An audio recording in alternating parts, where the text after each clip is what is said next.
Good morning students. हमने जो third unit है हमारी, ठीक है, जिसमें हमने क्लासिफिकेशन पढ़ी थी एलिमेंट्स की, ठीक है, डिफरेंट पीरियोडिक टेबल्स को डिस्कस किया था, वो हमारी यूनिट कंप्लीट हो गई है। आई थिंक सभी को समझ में भी आ गई होगी, ठीक है।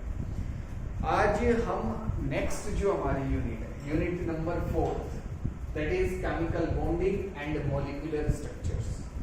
Chemical bonding and molecular structure को डिस्कस करेंगे कि इस यूनिट के अंदर हम पढ़ेंगे कि जो एटम्स हैं वो आपस में बॉन्डिंग करते कैसे हैं, ठीक है, और जब बॉन्डिंग कर लेते हैं तो जो मॉलिक्यूल फॉर्म होता है उसकी स्ट्रक्चर क्या रहेगी, वो कैसा दिखाई देगा, क्या शेप रहेगी उसकी, उसको हम डिस्कस करेंगे।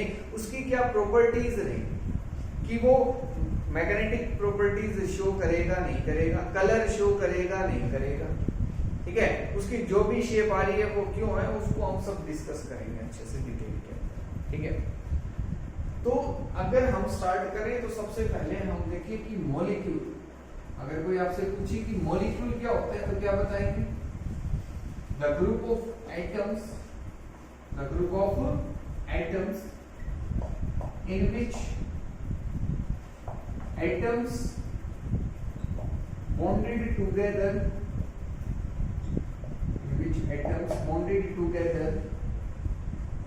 by a chemical bond, in which atoms bonded together by chemical bonds,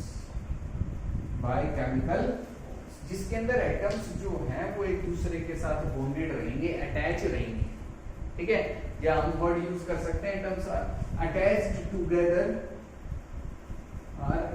together by chemical bonds. Chemical bonds होंगे उनके बीच, ठीक है। तो हम केमिकल बॉन्ड्स को ही डिस्कस करेंगे कि ये केमिकल बॉन्ड्स हो कैसे सकते हैं। तो अगर मैं देखूं कि केमिकल बॉन्ड वो हमारे पास दो टाइप का हो सकता है। फर्स्ट आयनिक बॉन्ड, और दूसरा हो सकता है कोवैलेंट बॉन्ड। कैसा हो सकता है? कोवैलेंट। अब आयनिक बॉन्ड क्या होते हैं और कोवैलेंट बॉन्ड क्या होते हैं, इनको हम डिस्कस करेंगे, ठीक है, कि इनमें बॉन्डिंग कैसे होती है, कैसे हम रिप्रेजेंट करेंगे, कैसे हम इलेक्ट्रॉन डॉट स्ट्रक्चर से बताएंगे कि आयनिक बॉन्डिंग कैसे होगी और कोवैलेंट बॉन्डिंग कैसे होगी, हम कौन। तो स्टार्ट करते हैं आयनिक बॉन्डिंग से। अगर हम बात करें आयनिक बॉन्डिंग की, आयनिक बॉन्ड्स की, तो आयनिक बॉन्ड्स क्या होते हैं? The bonds which are formed by the transfer of electrons from one atom to another. जो किससे बनेंगे? इलेक्ट्रॉन के ट्रांसफर से बनेंगे। वो बॉन्ड्स क्या होंगे? आयनिक बॉन्ड्स, ठीक है। फॉर एग्जाम्पल, अब मैं इसको रिप्रेजेंट कैसे करूंगा? वो होगी लेविस डॉट स्ट्रक्चर। उसको हम क्या बोलते हैं? Lewis dot structure. Lewis dot structure से हम रिप्रेजेंट करेंगे कि कितने इलेक्ट्रॉन ट्रांसफर हो रहे हैं, ठीक है। फॉर एग्जाम्पल, अगर मैंने लिया NaCl, NaCl एक आयनिक कंपाउंड है। कैसा कंपाउंड है? आयनिक। आयनिक कंपाउंड है तो बॉन्डिंग भी कैसे होगी? आयनिक बॉन्डिंग होगी, आयनिक बॉन्ड होगी इसके अंदर। अब इसमें मैं कैसे रिप्रेजेंट करूंगा कि कितने इलेक्ट्रॉन ट्रांसफर हो रहे हैं, कैसे दिखाएंगे? तो सबसे पहले आपको क्या करना है? Sodium, atomic number 11, electronic configuration 1s2 2s2 2p6 3s2 2p6 3s2। Chlorine, atomic number 17, 1s2 2s2 2p6 3s2 3p5 3p। तो यहाँ जो आउटर मोस्ट शेल में एक इलेक्ट्रॉन है और यहाँ जो आउटर मोस्ट शेल है उसमें 7 इलेक्ट्रॉन। कितने इलेक्ट्रॉन है? 7। आपने लोअर क्लासेस में पढ़ा है कि इसकी इलेक्ट्रॉनिक कॉन्फ़िगरेशन 281, इसकी 287। तो यहाँ तो लास्ट शेल में एक इलेक्ट्रॉन है, यहाँ लास्ट शेल में 7 इलेक्ट्रॉन है। तो ये मैंने दिखाया है कि थर्ड शेल के अंदर एक इलेक्ट्रॉन है, यहाँ थर्ड शेल के अंदर, तो थर्ड के अंदर S भी आता है और P भी आता है, तो दोनों के इलेक्ट्रॉन्स काउंट करेंगे, कितने हो गए? 7। कितने हो गए? 7। अब आपको करना क्या है कि सोडियम आउटर मोस्ट शेल में जो इलेक्ट्रॉन्स है वो आपको दिखाने हैं। दिखा दिया मैंने एक इलेक्ट्रॉन डॉट से। किसे दिखा दिया? डॉट से। क्लोरीन कितने इलेक्ट्रॉन्स हैं? 7, तो मैं 7 डॉट लगाऊंगा, 1 2 3 4 5 6 एंड 7। अब देखो सोडियम चाहता है कि उसके आउटर मोस्ट शेल में 8 इलेक्ट्रॉन हो जाए। इसकी इलेक्ट्रॉनिक कॉन्फ़िगरेशन क्या थी 281, इसकी कितनी थी 287। तो अब इसको 7 इलेक्ट्रॉन एक्सेप्ट करने होंगे। 7 कोई भी एटम है वो इलेक्ट्रॉन एक्सेप्ट नहीं कर सकता, 3 से ज्यादा नहीं कर सकता, फिर वो स्टेबल नहीं करेगा। तो 7 इलेक्ट्रॉन तो किसी से लेना इम्पॉसिबल है। अब क्लोरीन को 8 इलेक्ट्रॉन पूरे करने, तो इसको तो 1 इलेक्ट्रॉन चाहिए ऑक्टेट कंप्लीट करने के लिए। तो ये क्या करेगा, एक इलेक्ट्रॉन किससे ले लेगा, सोडियम से।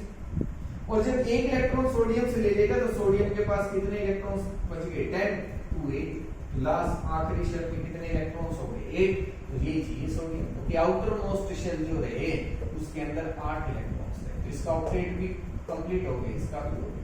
तो सोडियम ने अपना एक इलेक्ट्रॉन किसको दे दिया, क्लोरीन को। तो हम यहाँ दिखाएंगे कि सोडियम अपना एक इलेक्ट्रॉन किसको दे रहा है, क्लोरीन को। और जब एक इलेक्ट्रॉन दे दिया तो सोडियम पे कैसा चार्ज, पॉजिटिव।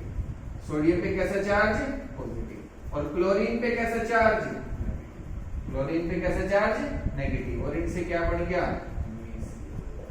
क्या बन गया, तो इस तरीके से हमें रिप्रेजेंटेशन करनी है। ये इलेक्ट्रॉनिक कॉन्फ़िगरेशन अगर आप ना लिखो तो भी कोई दिक्कत नहीं है, ये रफ में कर सकते हो। बस आपको ये एटम सॉरी ये जो इलेक्ट्रॉन्स है वो पता होनी चाहिए कि कितने इलेक्ट्रॉन्स आप रिप्रेजेंट कर रहे हो, ये करेक्ट होनी चाहिए।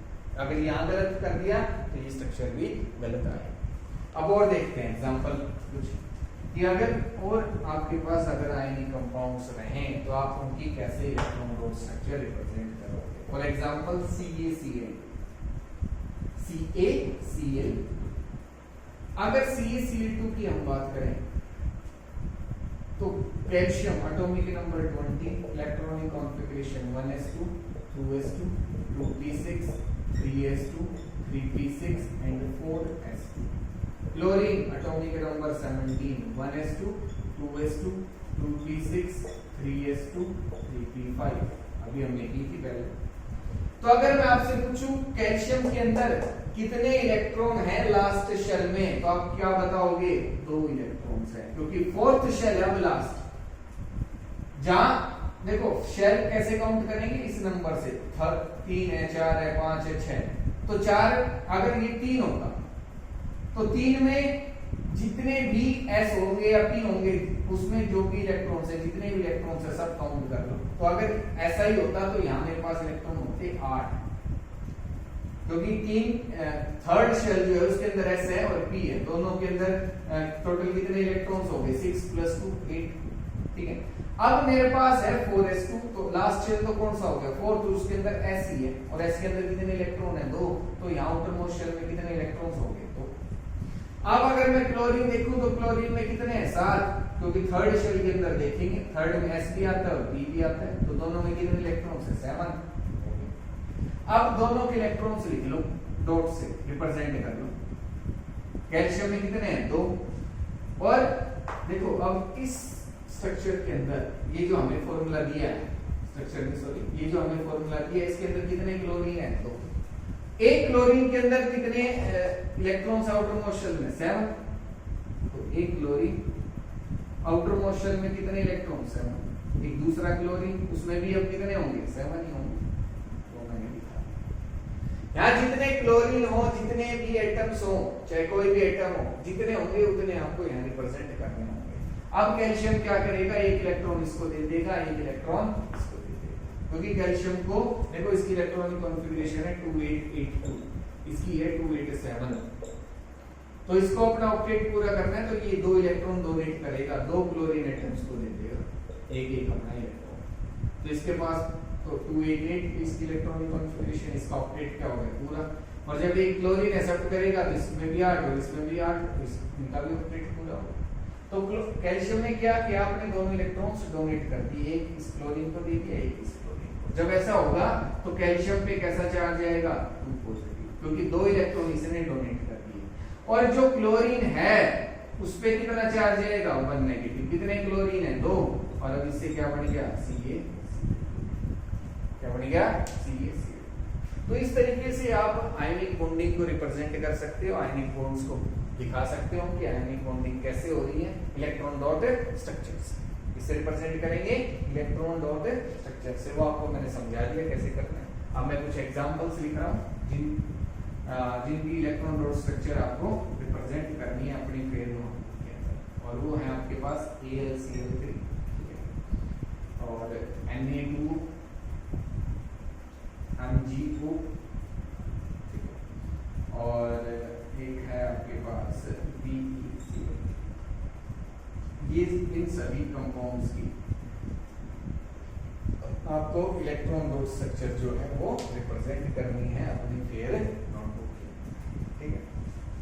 तो ये तो बात हो गई आयनिक कंपाउंड्स की। इसके बाद हो गई आयनिक कंपाउंड्स की। अब अगर मैं बात करूं कोवेलेंट कंपाउंड्स की, तो कोवेलेंट कंपाउंड्स में जो बॉन्डिंग है वो कुछ इस तरीके से नहीं होगी, ठीक है। उसमें शेयरिंग से इलेक्ट्रॉन फॉर्म होते हैं। किससे इलेक्ट्रॉन फॉर्म होते हैं? शेयरिंग से। वो हम नेक्स्ट वीडियो के अंदर ही करेंगे। आज इतना ही करना है आपको। इस चैप्टर की जो इंट्रोडक्शन है उसको अच्छे से पढ़ना है, ठीक है। आज जो करवाया उसको अच्छे से पढ़ना है। अगर इसमें कोई भी डाउट रहती है तो मेरे से पूछो। और ये जो एग्जांपल आपको बताएं ये आपको अपनी नोटबुक में जरूर करना है। फिर कल हम कोवेलेंट कंपाउंड्स के बारे में पढ़ेंगे, फिर उसके भी मैं एग्जांपल आपको दूंगा, आपको वो भी करना है, ठीक है। तो कोई भी डाउट रहे तो मेरे से पूछ लें। Okay, thank you.